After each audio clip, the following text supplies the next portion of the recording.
Mama covered the cracks with cloth, sir. Don't worry, we'll rebuild it. Mama covered the cracks with cloth, the little boy said. The cowboy rebuilt the wall and asked to stay. I need to borrow some clay for chinking. Sarah Brennan stood in her neighbor's doorway, fingers twisted in her apron, hating every word that came out of her mouth. Ethan pressed against her skirts, small hand gripping the fabric. 6 months since Jacob died. 6 months of this, begging, scraping, swallowing what was left of her pride just to keep her boy alive through winter.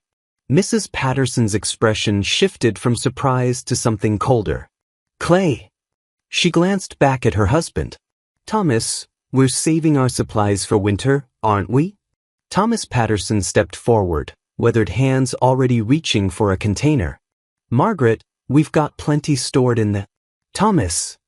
His wife's voice could have frozen creek water in July. You know how women like her operate. Sarah's stomach dropped. Like me? Margaret's smile was sharp as a skinning knife.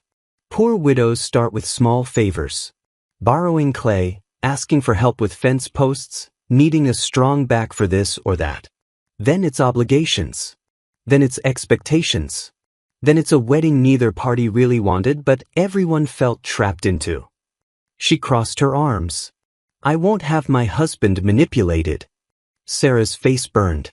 She managed to back down the steps without falling, but she couldn't remember walking home. Just the sound of their boots on frozen ground and the taste of humiliation thick in her throat. Mama? Ethan's small voice cut through the wind. Why won't they help us? They're saving their supplies for winter, sweetheart. But we need them too. Sarah's throat tightened. She couldn't answer. The mercantile was worse. Credit, Mrs. Brennan? Mr. Henderson's voice carried across the store, loud enough for every customer to hear. You already owe $8. That's more than most settlers make in a month. I'll pay after harvest. What harvest? He wasn't being cruel, just practical, which somehow made it worse. You can't work a claim alone. That land needs a man's hands, and you... He trailed off, looking uncomfortable. A woman near the pickle barrel spoke up, voice dripping with false sympathy. She should remarry. Though I suppose that's easier said than done. What man wants a widow with a child and debts? Ethan's hand tightened in hers. Sarah bought nothing. Owed nothing more. Left with exactly what she'd brought, empty hands and a hollower chest. The church was her last hope. Pastor's wife had always been kind. Surely, play outside for just a moment, Ethan, Sarah said softly, guiding him to the church steps. Inside, Mrs. Henley folded her hands, the picture of Christian concern. Mrs. Brennan, we've been discussing your situation. The church does want to help. Relief flooded through Sarah. You can. There's a foundling home in Denver. We can arrange transport for your boy. Then you'd be free to find work in town, perhaps as a seamstress or laundress. Without the burden of a child, you'd be much more marriageable. The word hung in the air like a noose. You want me to give up my son? It's for the best, dear. A woman alone simply cannot provide what a child needs. Ethan deserves stability, education, a proper home with 2 parents. This way, everyone benefits. Sarah didn't remember what she said. Didn't remember leaving. Just found herself stumbling out to find Ethan on the steps, swinging his legs, innocent and oblivious. She grabbed his hand, pulled him home, hands shaking so hard she could barely work the door latch. Once inside, she slumped against the door. The wind screamed through the gaps in their walls. 3 weeks until first snow, everyone said. Their cabin wouldn't survive it. Which meant Ethan wouldn't survive it. Mama? Ethan had settled on the floor with the carved wooden animals his father made. Why are you crying? She wiped her face roughly. I'm not, sweetheart. Just tired. But she was crying. And the wind screaming through the gaps in their walls wasn't helping. 3 weeks until first snow, everyone said. Their cabin wouldn't survive it. Which meant Ethan wouldn't survive it. Sarah looked at the trunk in the corner. Jacob's spare shirts. Her old dresses from before Ethan was born. Fabric they couldn't afford to replace but also couldn't afford not to use. "Mama, what are you doing?" She pulled out an armful of cloth, grabbed Jacob's hunting knife. "We're going to fix the walls ourselves." "How?" "With what we have." They worked until dark. Ethan's small hands pushing fabric into cracks, so proud to be helping. "Like this, Mama?" "Perfect, my brave boy." But when she tucked him into bed that night, she could still hear wind whistling through the gaps. The cloth helped. It wasn't enough. It would never be enough. Ethan's voice came soft in the darkness. "Is this enough, Mama? Did we fix it?" Sarah pulled the threadbare blanket up to his chin, kissed his forehead. "It has to be, sweetheart." She lay awake long after he slept, listening to wind tearing at their pathetic cloth patches, and wondered how many more nights they had before the cold one. Before the town's prophecy fulfilled itself. Before she became exactly what they expected, a desperate widow with nowhere left to turn and no one left to ask. 3 weeks until first snow. They wouldn't make it. The scream came 3 days later. Ethan burst through the cabin door, face white, words tumbling over themselves. "Mama, Mama, there's a man by the creek. He's hurt. He's hurt bad." Sarah's first instinct was fear. Strangers meant danger, especially for a woman alone. But Ethan was already running back, and she couldn't let him face whatever was out there by himself. She found Daniel Cross crumpled near the creek bed, one arm hanging at an unnatural angle, face gray with pain. His horse was long gone, probably spooked by the rattlesnakes still coiled near the rocks. The man was conscious but barely, eyes unfocused, breathing shallow. "Sir?" She crouched beside him. "Can you hear me?" He groaned, tried to sit up, fell back. His shoulder was dislocated. She'd seen it before, when Jacob had fallen from the barn roof. And his ankle was already swelling, twisted wrong beneath him. "We have to get him inside," Sarah said, more to herself than Ethan. "Is he dying?" Ethan's voice trembled. "Not if I can help it." She got her arms under the man's good side. "I need you to be very brave right now. Can you do that?" Ethan nodded, small hands trying to help lift, and somehow, through sheer stubborn will and strength Sarah didn't know she still had, they got Daniel Cross to the cabin. She worked fast, checked his pupils, felt for broken ribs, examined the shoulder. Dislocated, not broken.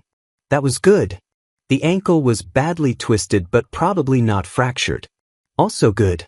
The gash on his head from the fall was bleeding but shallow. "Ethan, get the whiskey from the high shelf. And thread and needle from my sewing box." "Is he dying?" Ethan asked again, fetching supplies with shaking hands. "No, baby. But his shoulder is out of place, and I need to put it back." She positioned herself, remembered how the doctor had done it for Jacob. Firm pressure, quick movement, the joint would slip back into the socket. Daniel's eyes flew open with a guttural sound of pure agony as she relocated the shoulder. He thrashed once, then went still again, chest heaving.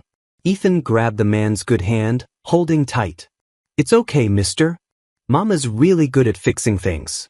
She fixed my rabbit when his leg was broke, and she fixed Papa's shoulder once too, and she's gonna fix you all better. Just please don't die." "Ethan." Sarah's voice was gentle as she cleaned the head wound. "He's not going to die. But I need you to stop talking for just a minute, sweetheart." But Daniel's lips were twitching. Even through the pain fog, even half-conscious, he was almost smiling at the boy's nervous chatter. "Mama, why is his arm like that?" Ethan continued, apparently unable to follow the no-talking instruction. "Why did you have to hurt him to help him? Does it hurt worse than before? When will he wake up?" "The arm was out of the socket," Sarah explained patiently, threading the needle. "Like a door off its hinges. Had to put it back or it would never heal right. It hurts worse for a moment, but then it's better. And he'll wake up when he's ready." She stitched the head wound with steady hands while Ethan provided running commentary on every aspect of the procedure. Daniel's breathing gradually steadied, some color returning to his face, and she was almost certain she heard him huff a quiet laugh at one of Ethan's questions about whether the stitches would leave a real adventuring scar. When she finished, Sarah sat back, exhausted. The man, whoever he was, lay on their only bed, wrapped in their only spare blanket. She looked at his clothes. Good quality. His boots were well made. He wasn't poor. Probably had a ranch somewhere, family waiting. Is he gonna be okay? Ethan whispered. I think so. Can we keep him? Despite everything, Sarah almost laughed. He's not a stray dog, Ethan. I know. But he's nice. I can tell. That evening, she made soup from their last potato and half an onion, stretching it thin between 3 bowls instead of 2. They gave Daniel the largest portion. He ate it half-conscious, mumbling something that might have been thanks. Night fell. The temperature dropped. Wind howled through the walls, and Daniel's eyes opened slightly, focusing with difficulty on his surroundings. Sarah saw him really notice, the cabin for the first time. The bare walls. The thin blankets. The complete absence of anything extra. His gaze lingered on the cloth stuffed into the cracks between logs, fabric that had once been clothing, now serving as their only defense against winter. Ethan sat beside the bed like a vigilant guard dog, chattering to fill the silence. You're gonna be okay, mister. Mama's the best at fixing things. Then, quieter, with a child's painful honesty, Mama covered the cracks with cloth. We couldn't get. He trailed off, looking down at his hands, shame coloring his small face. Sarah's chest tightened. She turned away, unable to watch her son learn embarrassment over their poverty. But Daniel's hand moved, just slightly, to rest on Ethan's shoulder. A gesture of understanding, of gratitude that didn't need words. He saw it all.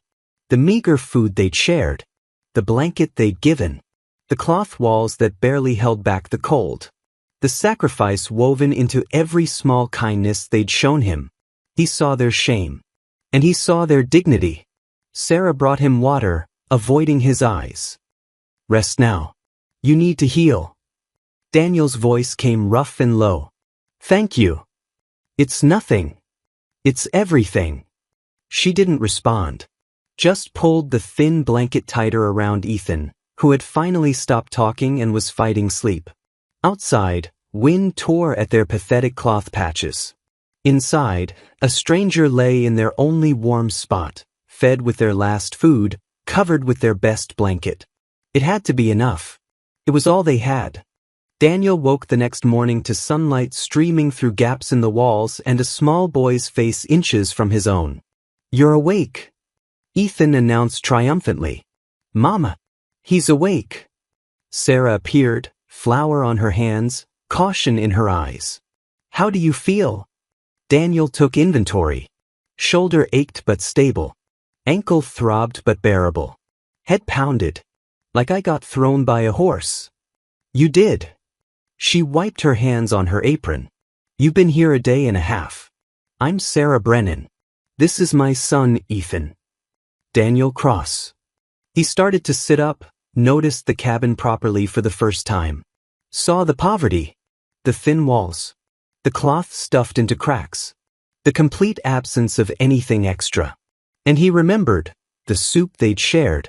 The blanket she'd given him. You saved my life.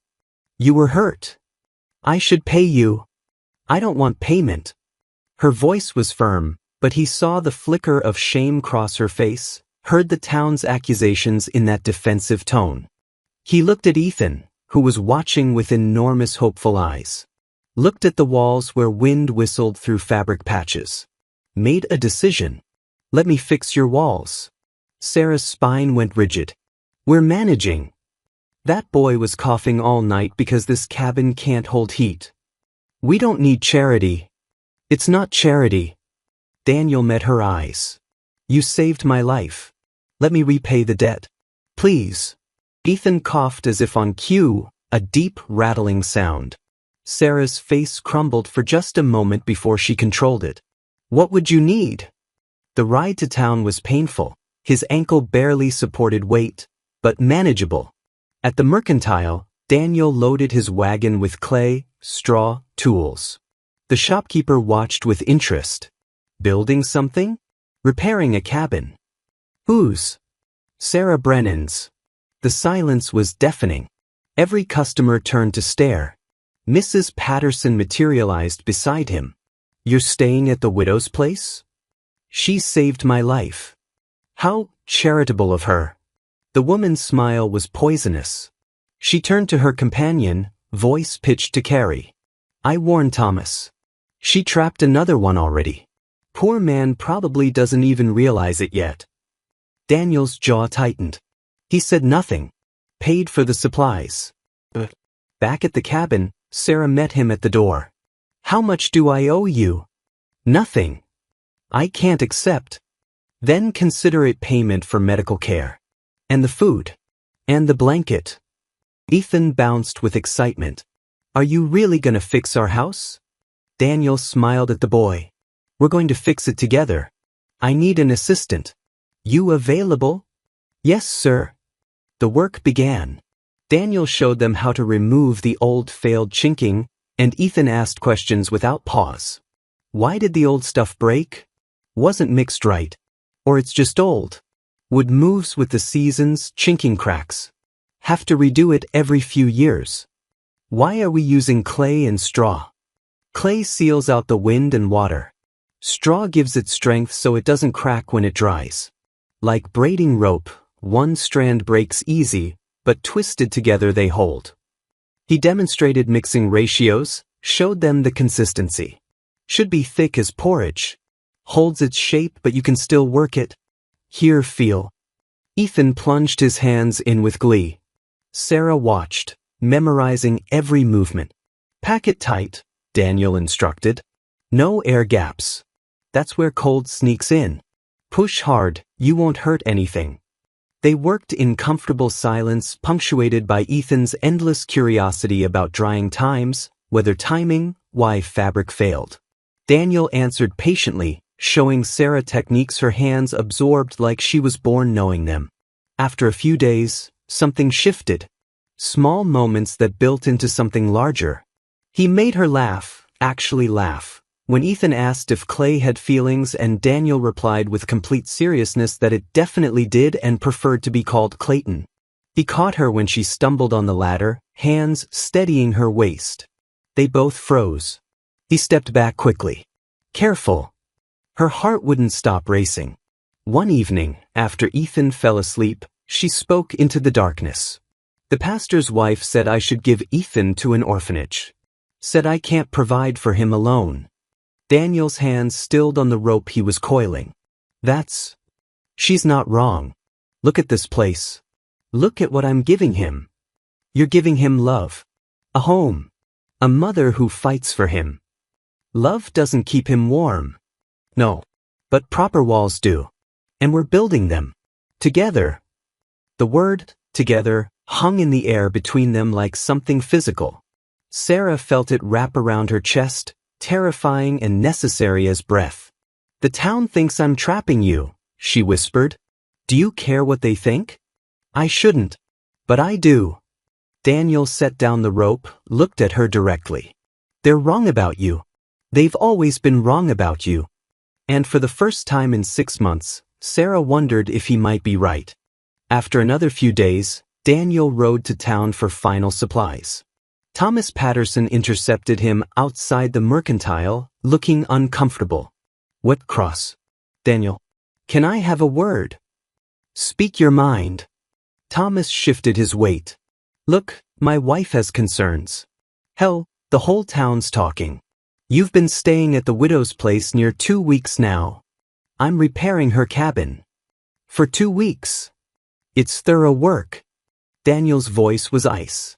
I don't mean to presume, but if your intentions are dishonorable, well, the town won't stand for it. There's a child involved.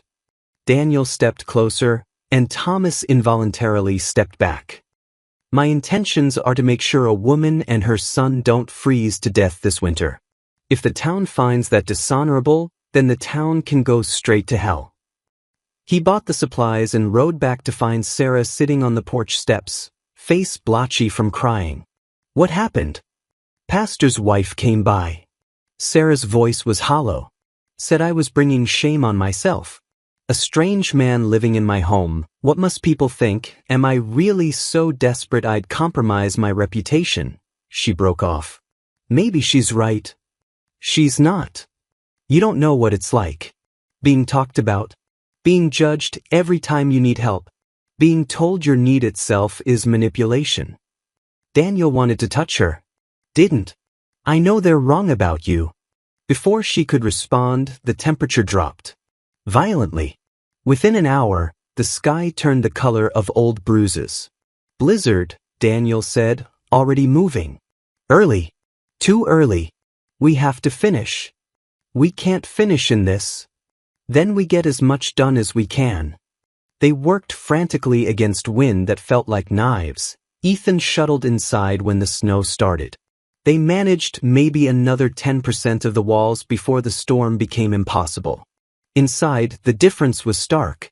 The sections they'd completed held perfectly, solid, warm, impenetrable. The cloth-stuffed sections whistled and leaked cold like open wounds. The cabin was survivable. Barely. For 3 days they were snowed in. Close quarters. Nowhere to hide. No escape from the awareness building between them like the snow outside. Silent, relentless, changing everything. Ethan played with his wooden animals, oblivious. Sarah and Daniel moved around each other carefully, too carefully, both afraid of what would happen if they stopped being careful. On the third night, Sarah spoke into the darkness. The town thinks I've trapped you. Stop caring what they think. I can't. It's not that simple. Why not? Because they're right. The words burst out. I am desperate. I don't need you. And that makes me exactly what they say. It makes you human. Daniel's voice cracked. Everyone needs someone, Sarah. That's not shameful. That's just true. But in the morning, the words were gone.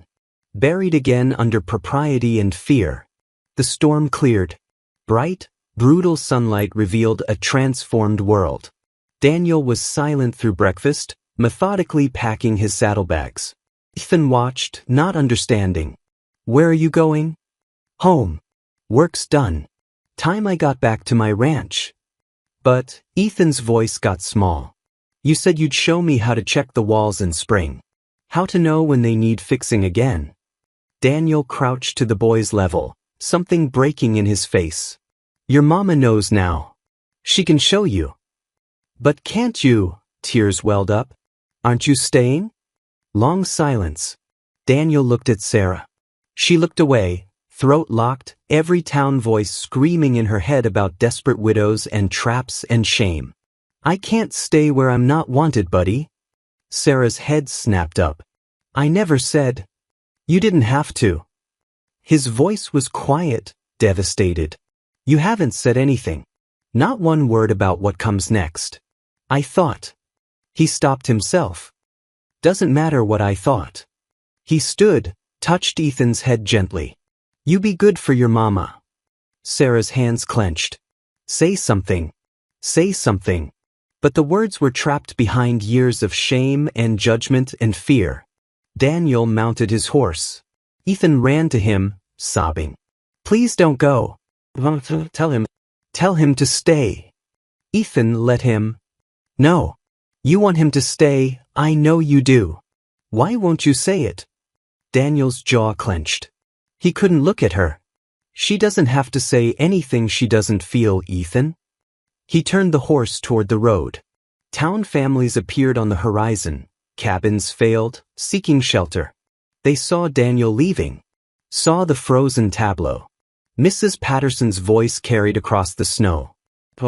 She got her walls fixed. That's something. Another woman laughed. Always said she knew how to get what she needed. Daniel stopped. Turned the horse slowly. The devastation on his face transformed into pure fury. Daniel dismounted and strode back, not toward Sarah, but toward the gathering townspeople. You want to know what she got? What she trapped me into. The silence was absolute. A woman with a dying child offered me her only blanket. Split her last potato 3 ways to feed a stranger. Stitched my head with hands shaking from cold and hunger. And you, he pointed directly at Mrs. Patterson, you who turned her away when she begged for clay to keep her son alive, you have the nerve to suggest she manipulated me? His voice carried across the frozen ground. She didn't ask me to stay. Not once. Didn't hint. Didn't manipulate. Didn't trap. You know why? Because you convinced her that wanting anything makes her predatory. That needing help makes her shameful. That being human is somehow calculated. He turned to Sarah now, and his voice broke open. I don't need you to trap me. I don't need obligation or debt or manipulation. I need you to tell me, just once, that you want me here. Not because you're desperate. Not because you need walls fixed. But because you want me. Can you do that? Sarah was shaking, tears streaming. I can't. Why? Because they're right. It exploded out of her. I am desperate. I don't need you. And that makes me exactly what they say. It makes you alive. His voice cracked completely. Needing someone doesn't make you a trap. It makes you human. And wanting someone? That's not shame. That's the bravest goddamn thing in the world. The townspeople stood frozen, witnesses to something too raw, too real. Sarah couldn't breathe.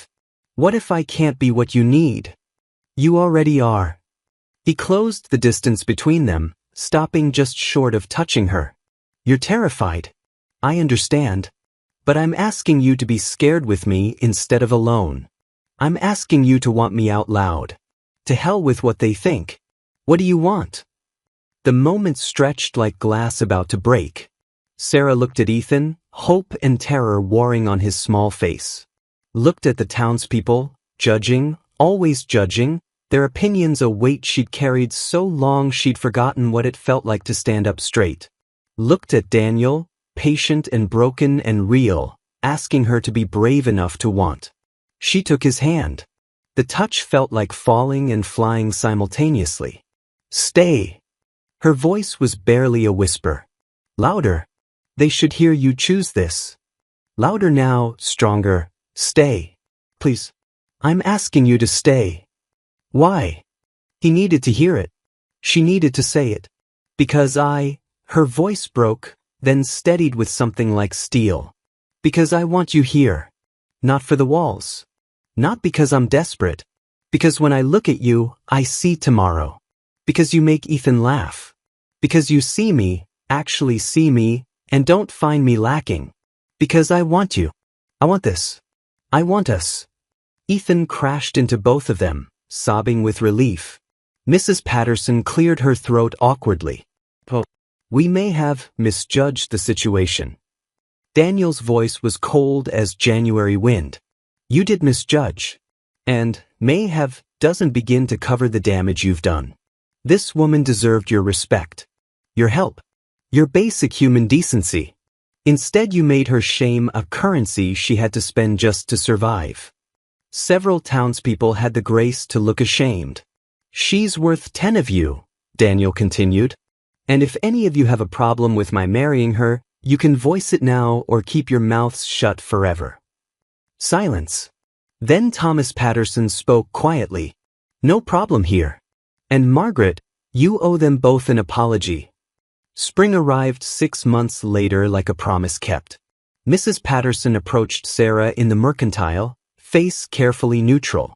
Mrs. Cross. I owe you an apology. A real one. We were cruel. I was cruel. I judged you harshly and wrongly, and I'm sorry. Sarah studied the woman who'd made her winter so much harder. Old Sarah would have accepted immediately, desperate for approval. New Sarah had learned better. Apology accepted, she said finally. But not forgotten. My son heard the things you said. Learned from adults that needing help makes you contemptible. That's not a lesson I'll let him keep. That's fair. Sarah paid for her purchases, paid in cash, no credit needed, and walked out into sunshine. At home, She found Daniel teaching Ethan advanced chinking techniques, showing him how to check for cracks, how to maintain what they'd built. See how the clay changes color when it's compromised? That's your signal to repair. Like this. Ethan pressed carefully. Perfect. You're a natural. Daniel looked up, caught Sarah watching from the doorway, and smiled. The smile that was just for her. The smile that said, "We built this. Together." Sarah smiled back, no longer afraid to want this. To claim this. To stand in the home they'd built, not just with walls and clay and straw, but with courage and choice and words spoken out loud. Real home. Built together. Chosen together. Worth fighting for together. The walls held. The love held stronger. Sarah finally found the courage to speak her truth out loud, to choose love over fear, and to build a home not just with walls, but with honesty. If you made it all the way to the end of this journey with me, thank you. Truly. These stories take hours to create, and knowing you stayed means everything. Now I'm curious, have you ever wanted something so badly but been too afraid to say it out loud? Drop a comment below. I read every single one, and I think we'd all be surprised how many of us have stood exactly where Sarah stood.